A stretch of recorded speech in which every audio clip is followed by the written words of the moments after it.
Hello everybody. Tomorrow is the anniversary of the execution of Mary, Queen of Scots. But on this day, she was writing a letter on this day in 1587.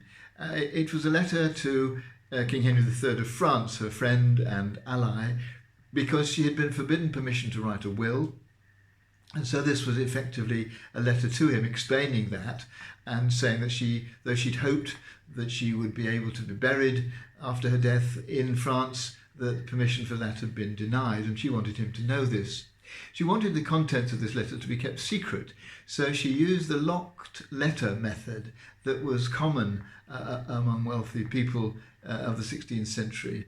You took the paper that you'd written your letter on, you folded it, you cut a dangling strip, which you then sewed back in through slits and holes in your original bit of paper in such a way that it couldn't be taken apart without it being obvious that this had happened. And so, although it didn't stop somebody opening your private mail, at least you and the recipient would know that it had happened.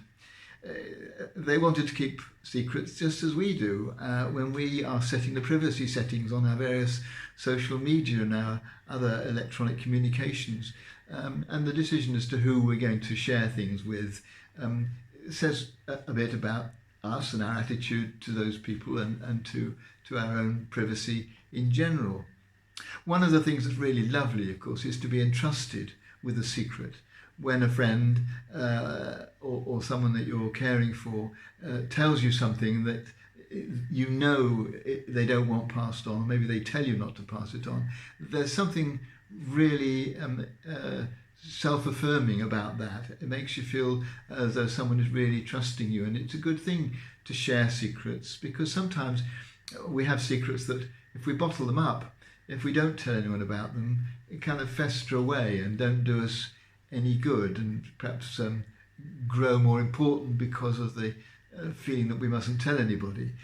So I just wondered whether today there might be things that I needed to check for myself, and maybe you do too, things that perhaps it would do me good to share with somebody that I could trust, maybe a secret that I've kept consciously or unconsciously sometimes, but that it would be helpful to me to share, and certainly would make the person with whom I trusted that secret feel good.